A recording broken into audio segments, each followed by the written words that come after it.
Good afternoon, my Real News Media TV family. Welcome back to the channel for another news update. And in the news this afternoon, man goes charged with murder at wake in St. Catherine.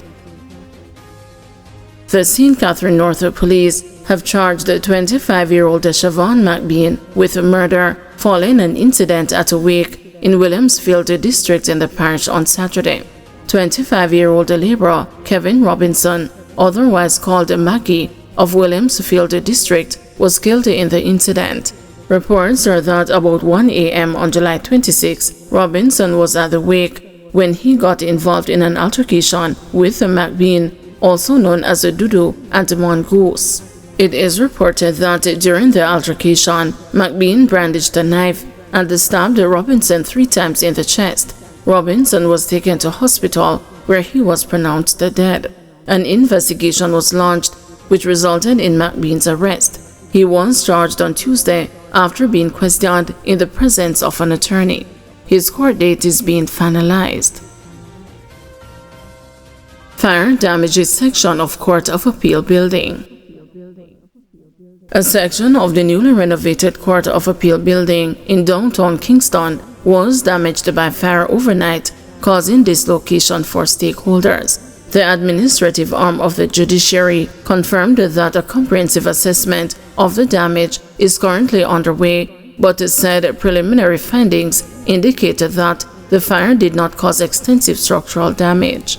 Kadisha Jarrett Fletcher, Director of Client Services, Communication and Information, indicated too that the records of the court were not affected by the fire and all remain intact. However, Jarrett Fletcher confirmed that the fire caused the damage to the electrical system at the $846 million building, which was reopened in December 2018 after extensive renovations. The building has been closed to the public for the remainder of the week. Jarrett Fletcher said initial reports confirmed that the fire originated at the rear of the building in an area where refuse had accumulated and which is known to be frequented by homeless individuals at night. She said the judiciary will be engaging the relevant government and the municipal authorities to urgently address both the management of waste near the building and the use of the premises by homeless persons. 2 cases were scheduled for hearing on Wednesday morning when court employees first detected the damage caused by the fire. Both have since been relocated. In the interim, Jarrett Fletcher said contingency measures have been implemented to minimize disruption to court operations. Hearings and the filings will be temporarily redirected as follows. Matters previously scheduled to be heard at the Court of Appeal will be accommodated at the Supreme Court building. All filings ordinarily made at the Court of Appeal are to be submitted at the Civil Registry at the Supreme Court. Jamaica records 40 road deaths so far in July. 40 people have died in motor vehicle crashes so far this month. It marks the first time this year and all of last year that road fatalities for a single calendar month have hit that figure, police data have revealed. Victim number 40 is the previously unreported death of a 68-year-old woman who was killed in a 2-vehicle collision along Gordon Town Road in St. Andrew on Saturday. It was listed in the daily fatal collision report published by the police's public safety and the traffic enforcement branch on Wednesday. Her name and the details of the 10:50 a.m. crash were not released by the police. July 2025 has now joined the infamous 40 and Over Club. Vice Chairman of the National Road Safety Council, Dr. Lucian Jones, lamented. Last year, when we dropped to 365 road deaths from 424 the year before, we had none, he noted. The motor vehicle death toll for July marks the 10th time since 2010 that Jamaica has recorded 40 or more road fatalities in a month.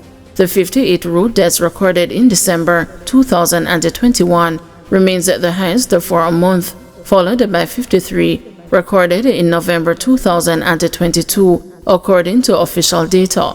The 40 road deaths so far this month and the 34 recorded last month have wiped out the gains made up to the first week of March this year, when there was an 18% reduction in fatalities.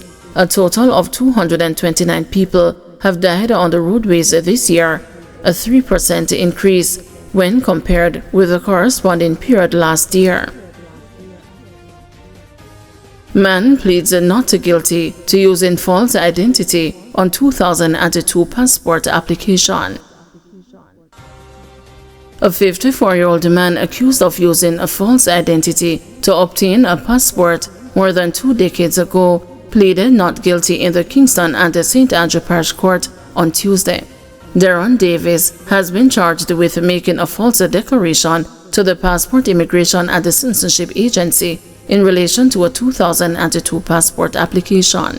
Court documents alleged that Davis used the name Sean Marcus Jones in the application with the intention to deceive the agency. During Tuesday's hearing, a PICA representative presented passport application documents bearing the name Sean Marcus Jones. In response, Presiding Judge Sanjay Burrell questioned Davis about his current appearance, asking when he had started wearing dreadlocks. 3 years ago, Your Honor, Davis replied. This low-haired man is you? Yes, this is you, Judge Burrell remarked, referring to the photo on the application. Despite the identification, Davis maintained his plea of not guilty. The matter is set to go to trial with a case management hearing scheduled for November 13, 2025, when his attorney is expected to be present. Woman fined $20,000 for animal cruelty after dumping neighbor's dogs. A 60-year-old woman was sentenced to pay a fine of $20,000 or spend 30 days in prison after pleading guilty to a charge of cruelty to animals in the St. Andrew Parish Court on Tuesday. Colleen Samuels was seen on video footage capturing her neighbor's 2 Shih Tzu dogs on September 19, 2024, placing them in a rice bag and driving away. She later confessed to disposing of the animals.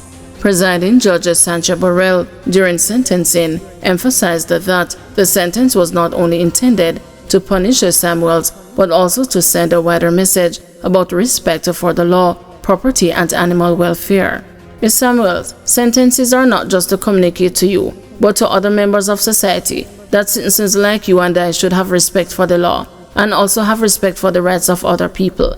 These dogs did not belong to you. I watched the video, and just yesterday I was talking about it, not knowing that it was coming up today. There is also a general concern about people and how we treat animals, so we are encouraging you to treat animals with kindness, she said. Judge Burrell noted that Samuel's health condition was considered when determining the sentence, but made clear her actions required some level of punishment. The purpose of my sentence is to punish you a little bit because you are a big woman. You know what you did wrong, Burrell said. Samuel's lawyer argued that her actions stemmed from frustration, pointing to the condition of the dogs and the alleged neglect by their owner. It was frustration, and might I also add that Ms. Samuels also has dogs of her own, so it's not a case where it is a behavior that would suggest she's cruel. It's just poor state in which those animals were being kept, and the refusal of the complainant to care for those animals. Judge Burrell, however, maintained that Samuels should have reported the matter to the authorities rather than taking matters into her own hands.